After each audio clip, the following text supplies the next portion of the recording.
Science and Engineering, VIT Chennai. Welcome you, ma'am. Thank you, ma'am. Knowledge plays crucial part in our daily life. It's a widely believed that after high school or college, your education is completed.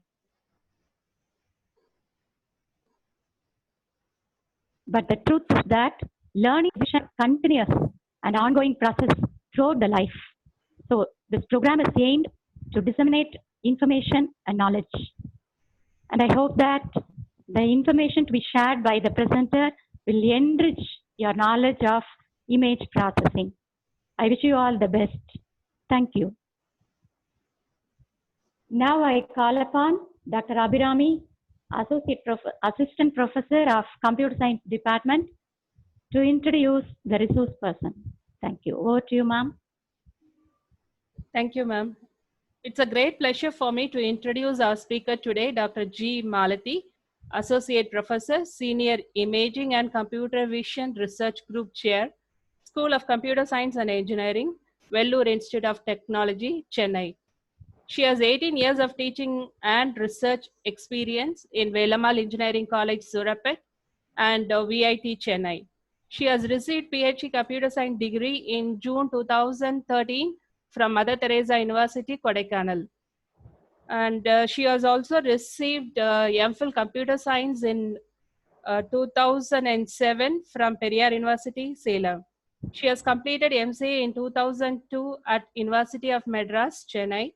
She has also completed BSc Physics in 1999, University of Madras, Chennai. She has filed and published patents on novel hand wrist biometrics in 2018 to the Patent Office, Government of India, Intellectual Property Rights Building, Guinea, Chennai. She has received Outstanding Faculty in Computer Science Award from VIFA in July 2018, and she has received Research Award from VIT in Jan 2019.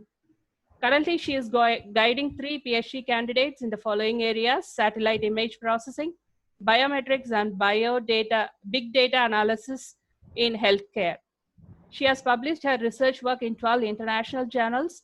She has also authored book chapters which are published by Springer in Feb 2018 and Intech in 2012. She is also a member of International Association for Engineers Professional Society and member of an editorial board in international journals.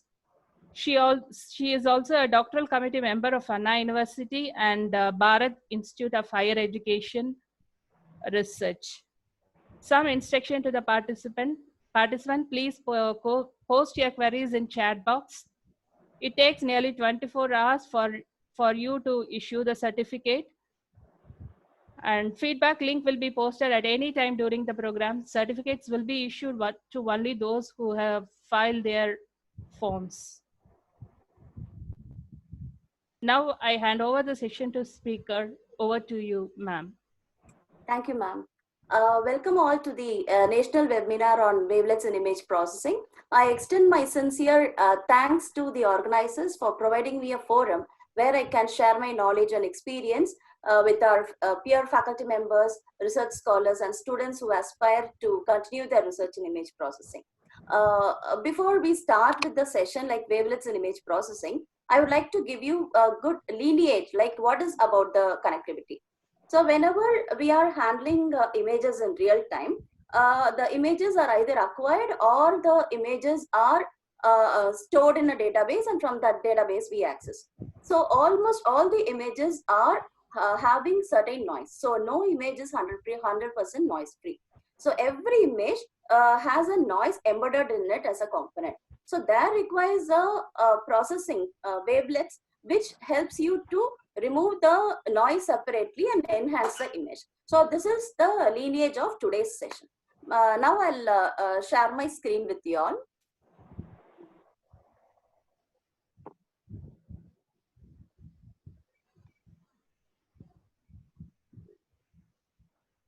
Ma'am, are you able to see my screen, ma'am? Yes, ma'am. It's okay, visible. Okay.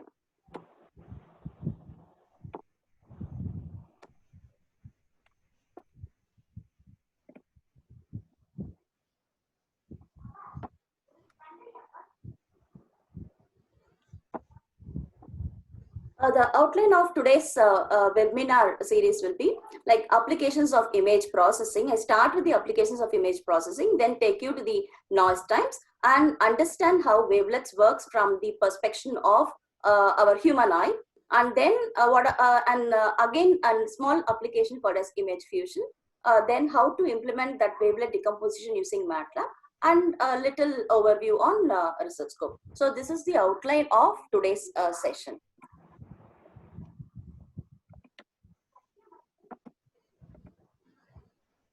The application which I've taken here is coin counting. Screen now.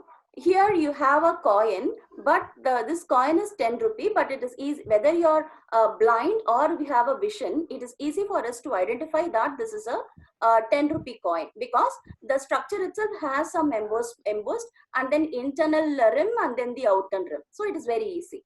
But if you look at the 1 rupee coin, this 1 rupee coin and this older 1 rupee coin, size wise there is a variation. And there is a 5 rupee coin, the old 5 rupee coin. So texture and color, the thickness, everything varies here.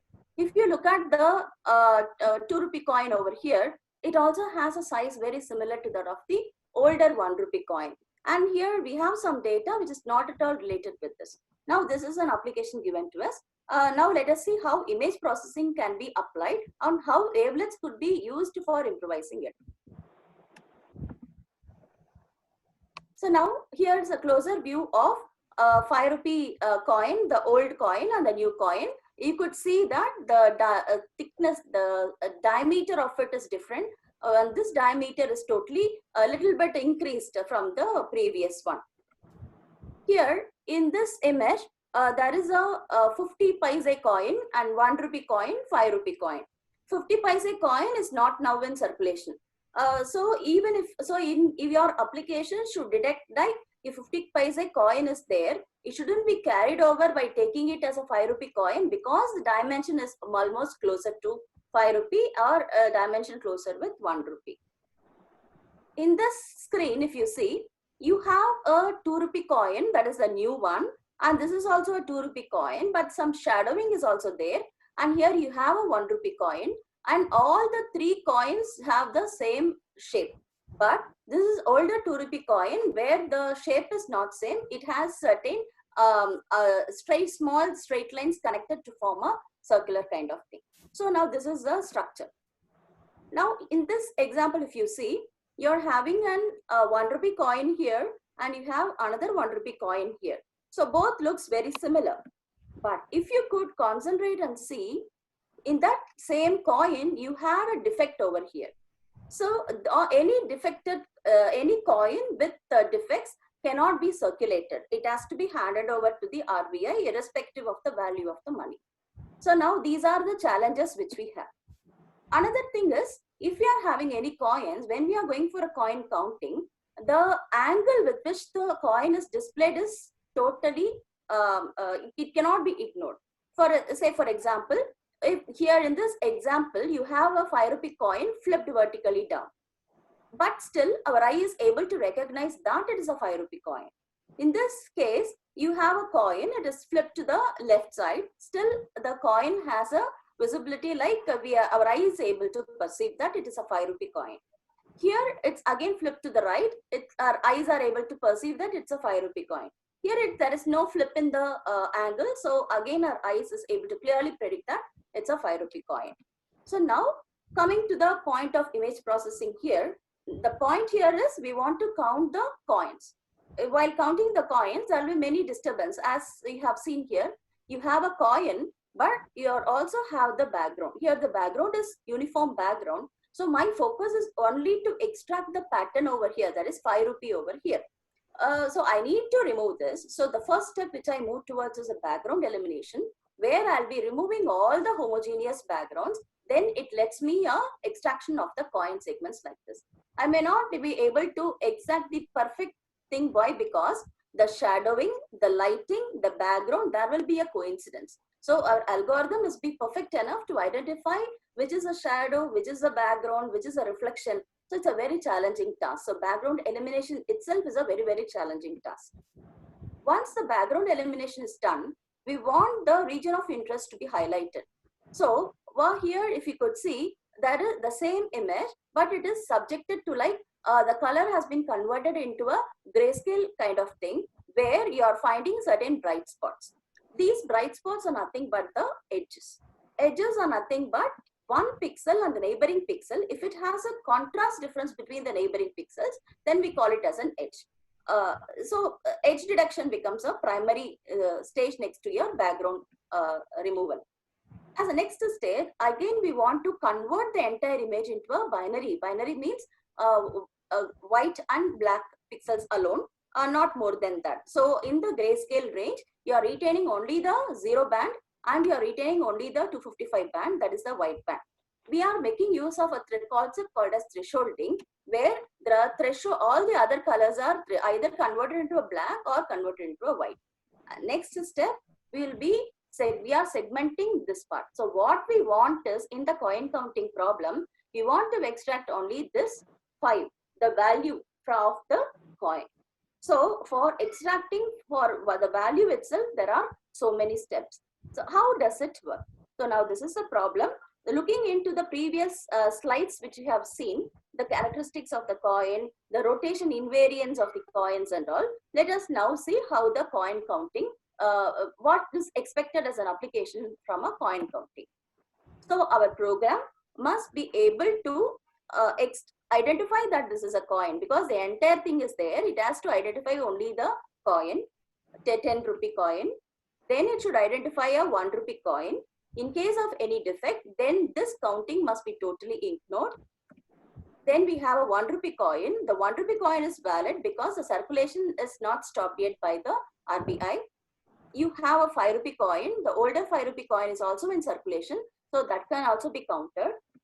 And you have a 2 rupee coin. So in what way all these are taken into consideration is the diameter.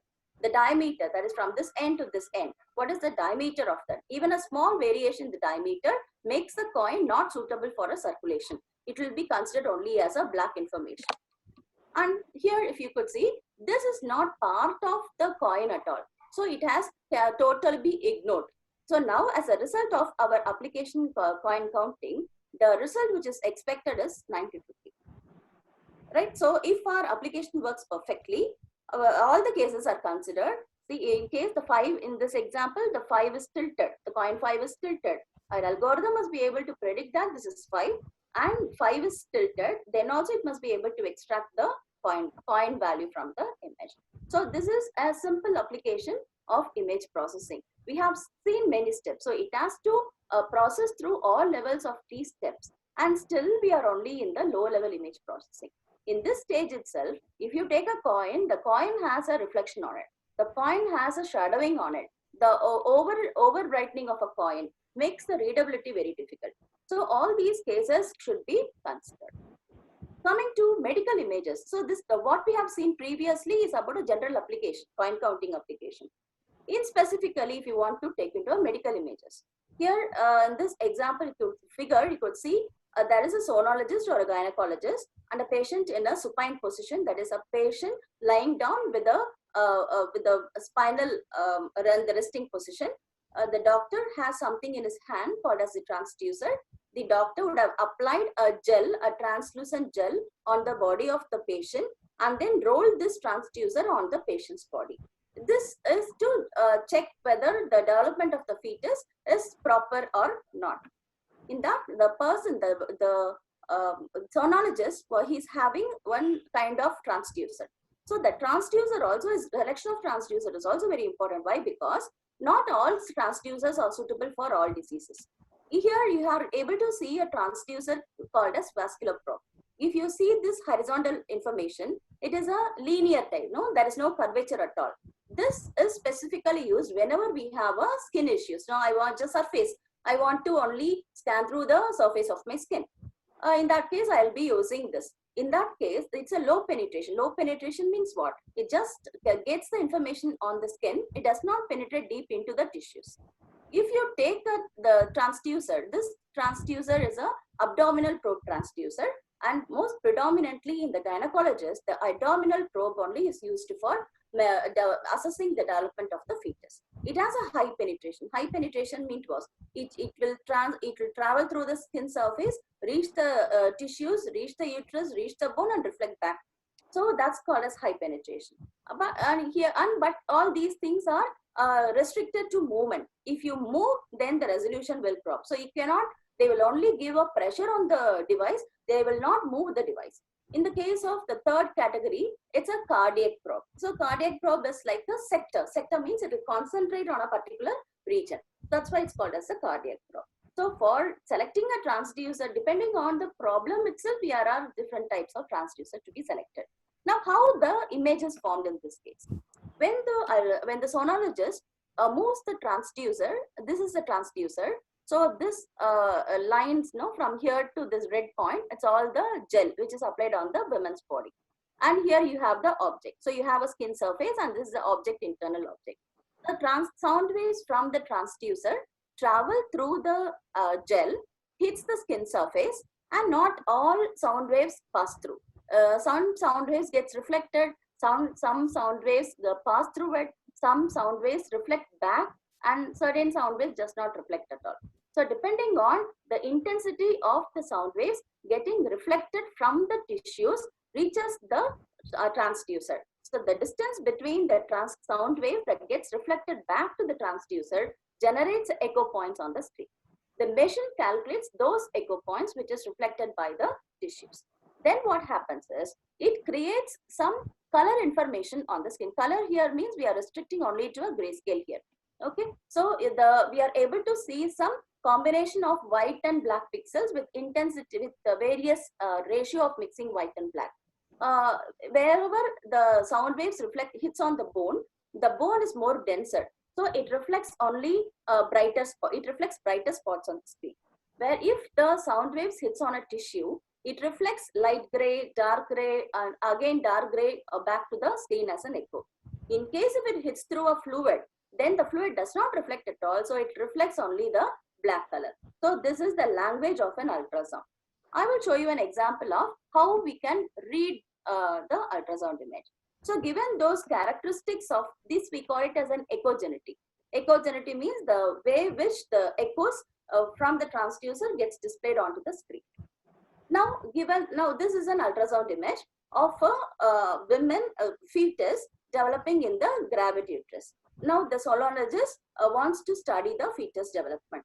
Let us understand, if we are not doctors, we are not even biomedical experts, so we do not know how to read it. So this is just to help the researchers to read how an ultrasound images. As I told you, as I shown you with the echogeneity, since denser tissues reflect white color, here you could see some bright spots on the screen. So white color means it should be a bone. So it could be a fetus cranial surface, the brain, the cranial surfaces. Then a spinal cord. Here the leg, the knee, the femur part of the fetus body. If these regions where you could see some grayscale information, it is nothing but uterus tissues. Since the uterus is a tissue, it reflects the gray color to a dark gray. Here in this case, you are able to see a black color over here. This is nothing but a fluid surrounding the fetus in the uterus. So we call it as an amniotic fluid. So since the fluid does not reflect any color, what you see in the screen is a black color. So you are able to read the ultrasound image by identifying which is a tissue, which is a bone, which is a fluid. So this is how they read an ultrasound image. These images have a noise. Why the noise is there? Depending on the intensity with which we apply the frequency. So if good higher frequency means we would have studied in our school. Higher frequency, it travels a lesser distance. Lesser distance it travels, then the quality of the image. In case if the frequency is very low, it is capable of traveling over long distances. So most of the waves are get absorbed. So the quality of the image is low. Now our aim, coming back to the topic, wavelets in image processing, the main aim here is to how wavelets help us to suppress the noise, thereby enhancing the image. So what are the things that could affect an image? So that's the next question.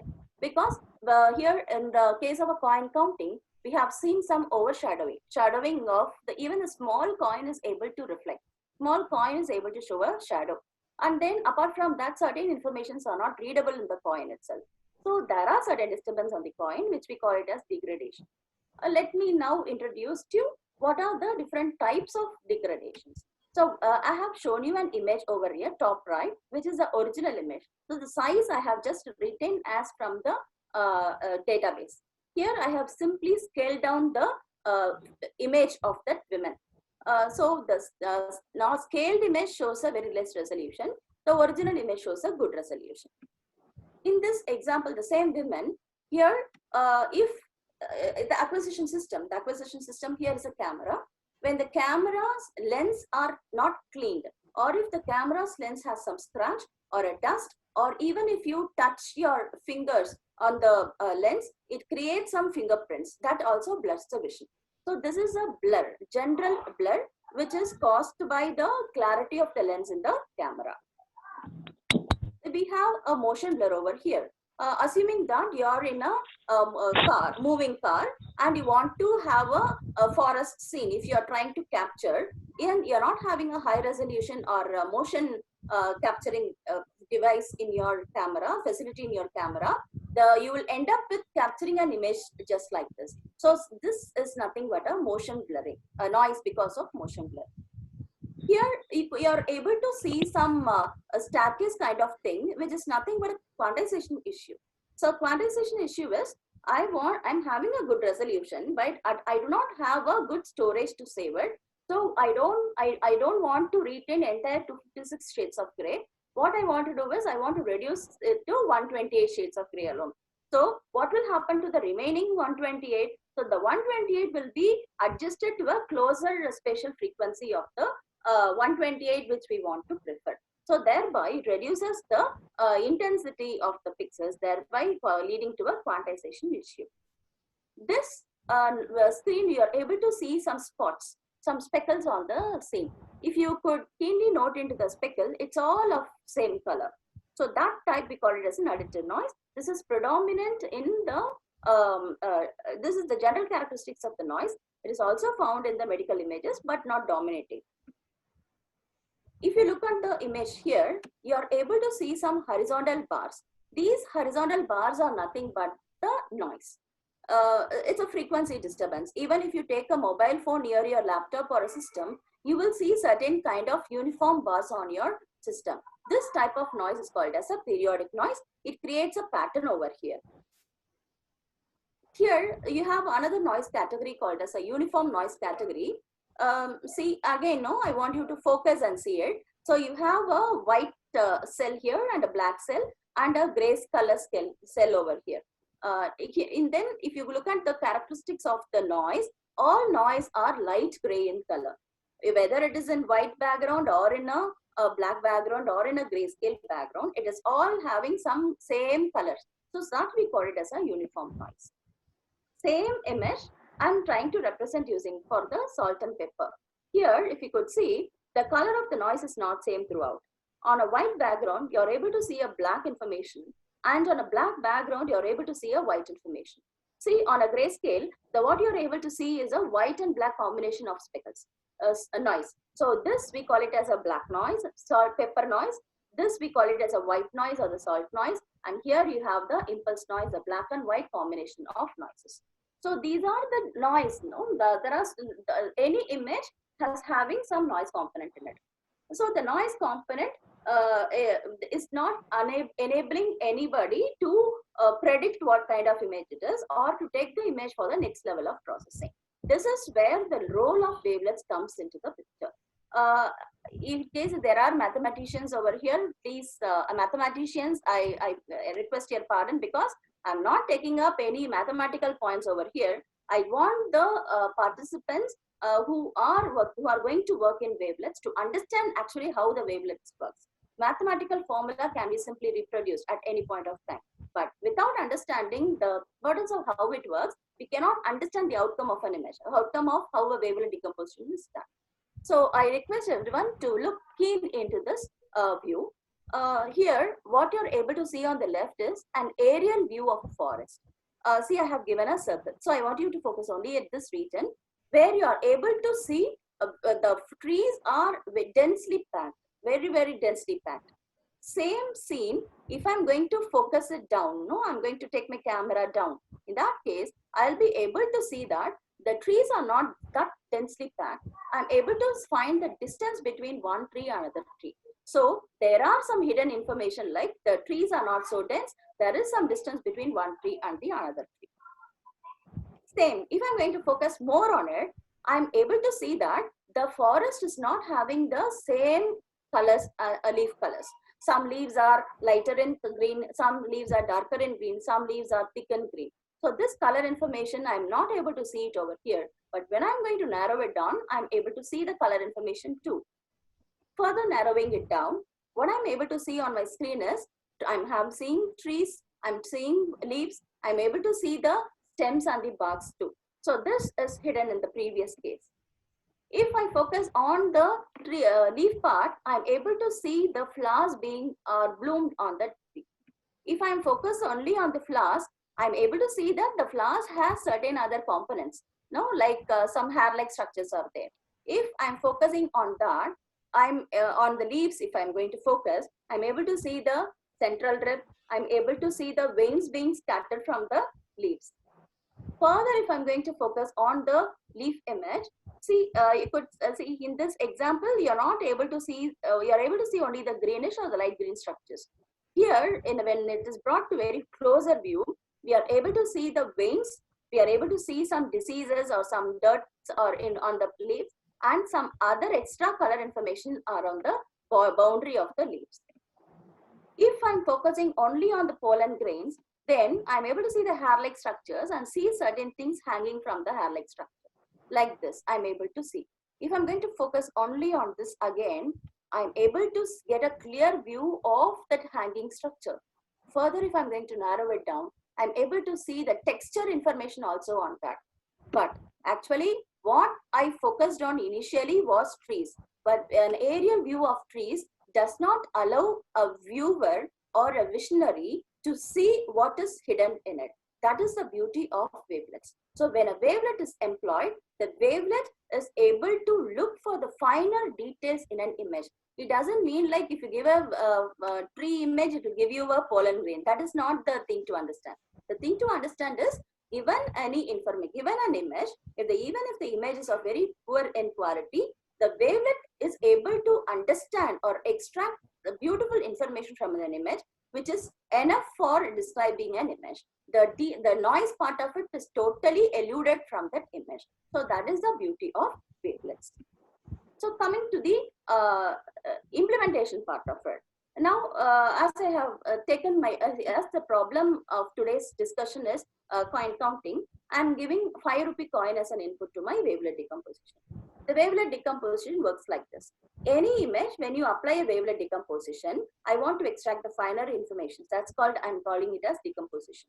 The image will be divided into 4 regions.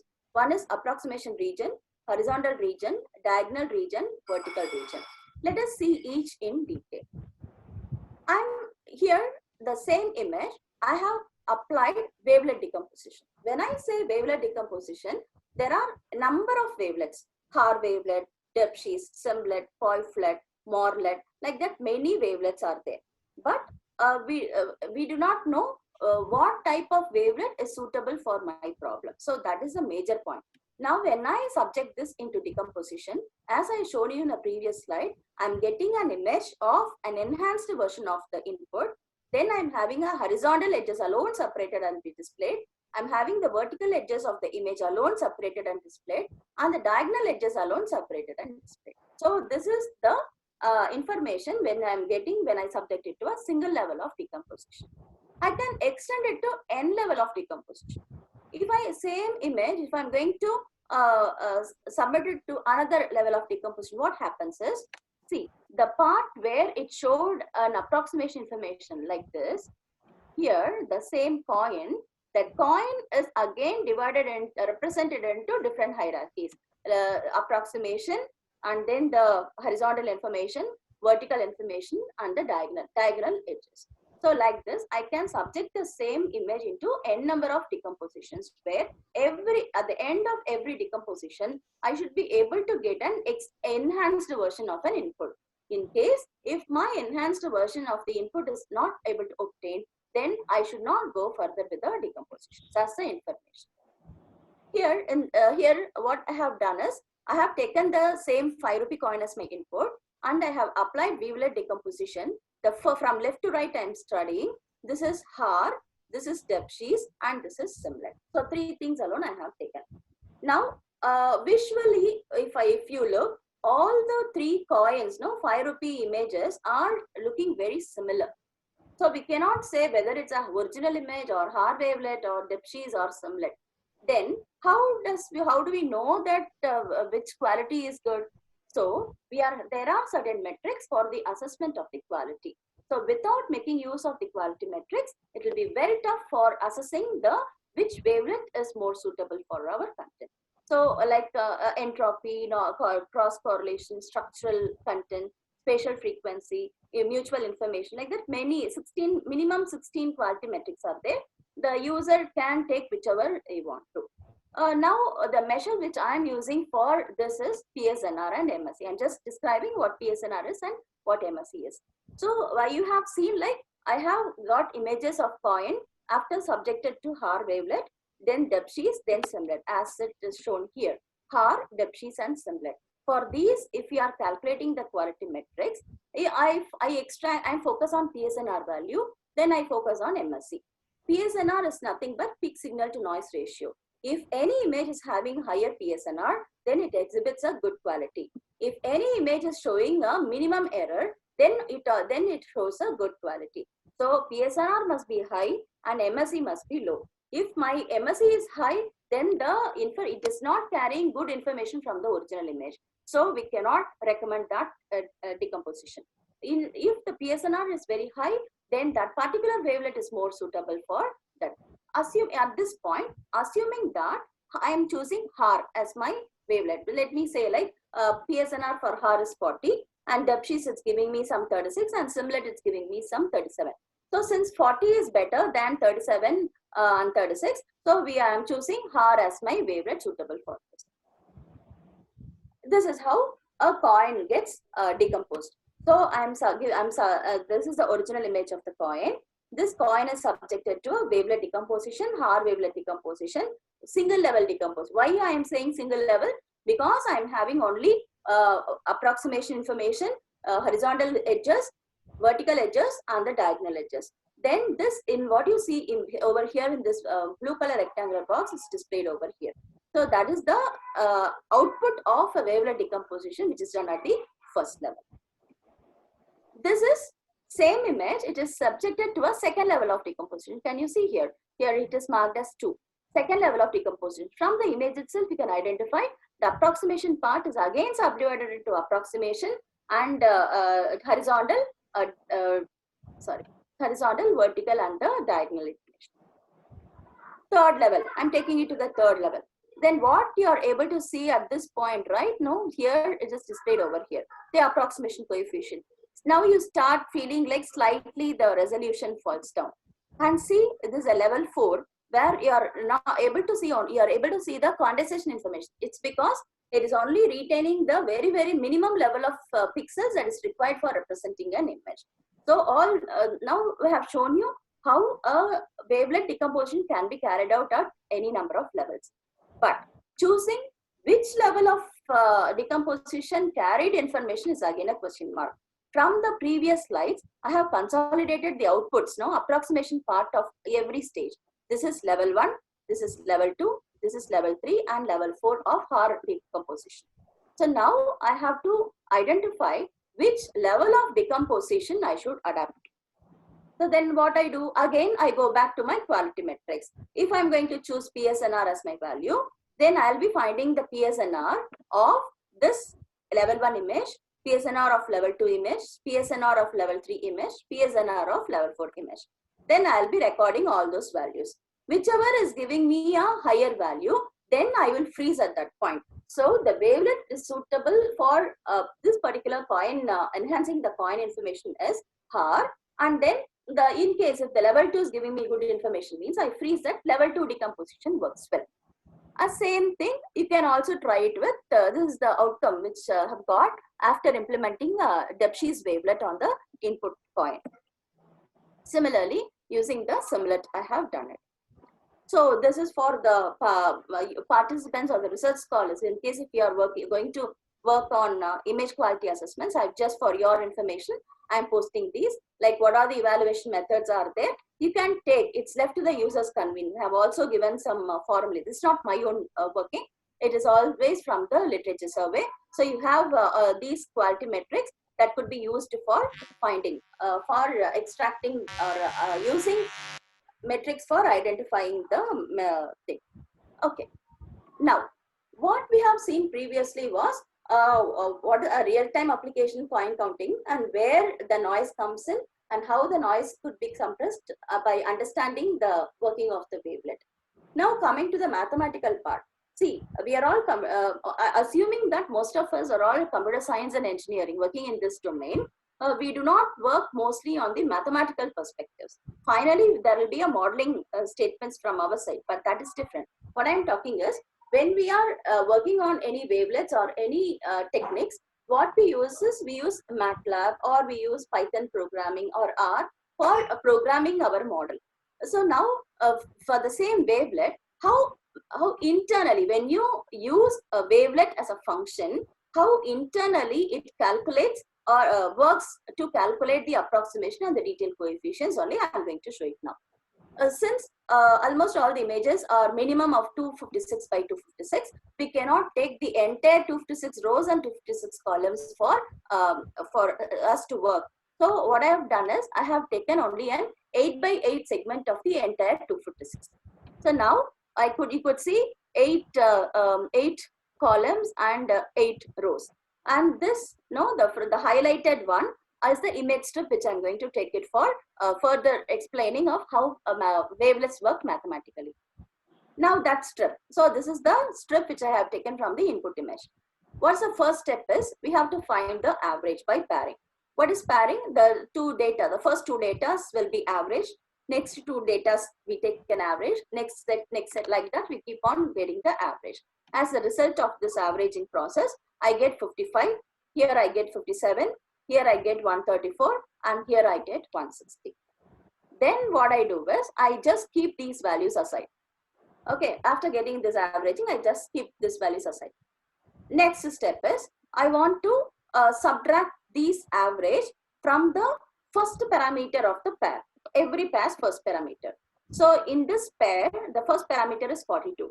So I subtract 55 from 42, 57 from 44. 134 from 126, 160 from 160. So I subtract the values from the first pairs of each.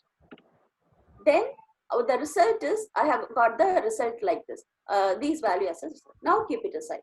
So I have got a data which I have got from the averaging process. I have got a data which I have got from the subtraction process. So the first one is called as an approximation coefficient and the next one is called as the detail coefficient. So what is this approximation and detail coefficient is, when an image is subjected to a wavelet decomposition, the enhanced version is called as the approximation coefficient. This ALMO, it will not have any noise in it. That is the that's the beauty of it. Then where the noise present in the image, where did the noise go? The noise gets stored as extracted as a detail coefficient. So at the end of a wavelet decomposition at every level, the wavelet decomposition generates approximation coefficients, which is a scaling function, and a detail coefficient, which is a wavelet function, where the detail coefficient retains the noise information in an edge. The approximation coefficients acts as an input to the next level of decomposition. This is how the noise and the original information is totally separated in an image when a wavelet transformation is applied directly. As an overview of what we have done today, there is a real-time image. This real-time image is subjected to wavelet decomposition because I want to eliminate the noise or suppress the noise. So it's going to the next stage called as a denoising. So an original image, an image is having certain noise. I deploy wavelet decomposition. The wavelet decomposition enhances the image by suppressing the noise. So I'm able to get a denoised image as of now. Now let me take you to how the approximation looks like, how a horizontal edges looks like, how a vertical edges and the diagonal edges looks like. So here you have an original image where the blue color bounding here that represents the image over here. So this is an approximation. See, this part is nothing but the horizontal edges. In an image, the horizontal edge differences alone will be stored and then displayed over here. You see, this is the blue bounding one, which is nothing but the vertical information, vertical detail coefficients of this image. And this is the diagonal detail coefficient of the image. So an image subjected to a wavelet decomposition has a image, enhanced image or noise suppressed image, and these are the details or the detail coefficients which has edge noises, horizontal noise, vertically, and the diagonal noise. This is how an original image is noise suppressed, and we are able to get the decomposed image. Now, let us now see how this wavelets can be used or applied in real time for a problem called as image fusion. See here, what you are able to see on the screen is a time clock. You have a smaller time clock and you have a bigger time clock. If you look keen into it, the smaller time clock has these displays are blurred. So I'm calling it as left out of focus image. And all these images are from the standard image data sets only. See here I'm having a another image. See, the parts which are blurred in nature over here is being enhanced at this point. Here see, in this part here it is a blurred appearance, but here there is a good appearance. Now what is this image fusion? I want to create a third image which has this part enhanced and this part also enhanced. So the best from image 1, the best of image 2 must be extracted and then saved as a third image. You know, that's what the role of fusion is. But directly we cannot do such fusion. Why? Because it has certain rules applied. So generally there are image fusion is of different types. We can do it by pixel approach or block based approach or wavelet based approach. Now let us see one by one. Whatever approach you follow, the image fusion has certain rules. So you have fused two images, you have to exhibit a fusion rule. This fusion rule only assigns the characteristics, what type of characteristics you are extracting from the input images are decided by the fusion rule. This fusion rule is applied on an input image, and then you'll be able to obtain a synthesized image of the fused image. Now let us see how does it apply. See, for the same, the left image, now where the small clock has a blurred information, I'm not using because the size is 256 here. I'm not using again the entire size. I'm just using only an 8x8 for a demonstration purpose for this session. So I have got the intensity value. So whenever an image, two-dimensional information is represented, if I want to look into the intensity details, the intensity details will be represented by means of values that ranges between 0 to 255 because it's a grayscale. This is the second image. Second image, again, see here this part is somewhat blurred. Now I'm taking a certain pigment separate or entire 256. I'm just separating the 8x8 characteristics from that image. Now I'm having first image intensity values, second image intensity values, and my approach is pixel by pixel approach, and then I have to decide on the fusion rule. What fusion rule I'm going to use it here is max fusion rule. Here see, max of A. If I call this image as A and this image as B, the same spatial position. See I comma J. Here also it is I comma J. Here also it is I comma J. And the output is also I comma J. So what I'm doing is I'm getting the maximum intensity. I'm comparing the two images at the same spatial position. Same spatial position means what? Row and column. 0 row, 0 column. 0 row, 0 column of first image, and the 0 row, 0 of the second image. The intensity values are taken and compared. If whichever intensity is maximum, that intensity is taken and used to represent my fused image. Okay, so see here 62 and 0. So 62 is maximum. So we are extracting 62 and storing it in the third value, third image as 62. Now again, no, the increment on both the sides. So now the next input should be 63. The next input should be 55. 63 is bigger. So again, this information is stored in the third image. And then we have to run this show until we reach the last of the image. Thereby, the fusion, we are applying the max fusion rule, extracting the maximum intensity by comparing the intensities of image 1 and image 2 and taking the maximum intensity and using that intensity to represent the third image at the same spatial location. If you misplace a spatial location, then you will not get the fused image at all. The image will be totally irrelevant of the input images. Now, so now what you could see here as the fused image, it has the maximum characteristics that's being extracted from image A and image B. So this is the working of pixel by pixel approach. Next, we are going to see is the block-based image fusion. In the how the block, as the name suggests, block, we are going to divide the image into blocks. So block means it should have a same number of rows and same number of columns. If 8 by 8 is the image size, then I have to divide the image into 4 by 4, 4 by 4. So each block will be having 4 by 4. Then again, I will be dividing each of the 4 by 4 into 2 by 2 and 2 by 2. So this is how I am dividing. See, there is the original image intensity where it was divided actually into 4, and then each of the 4 segments is divided equally into 2 by 2, 2 by 2, 2 by 2, 2 by 2. Okay. Same wise, image B also we are representing into the same number of blocks. So dividing image into equal number of blocks. Then how do we compare now? Here the comparison works like as usual. We'll be taking the quality metrics to assess which block works the best. So you are having an image here. See, I'm just representing it for you. So this segment, no, this block has a value 0. This is nothing but the metric which we are using. I have used a metric called as entropy. I'm calculating entropy for this block. This one, no, which is in red and font, this is nothing but from the image, second image. See, from this part, second image. Okay, for this I'm calculating again the entropy. So like that, for each block, we are calculating. See, for black fonts represents the first image, red fonts represents the second image, and the color represents the first, which part of the image I am taking and working. Okay. Now, for each block, we are calculating the entropy. So it's not limited to, you can use any of the entropy. And I have just tried it with the mean too. If I'm using mean as my entropy value, I calculate the mean against each. Okay.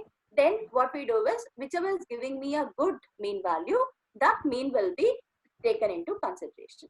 So you could see some blue color box suddenly appearing. So what's all that is, if you could see, the mean of image 1 is 62.5, mean of image 2 for this particular block is 27.5.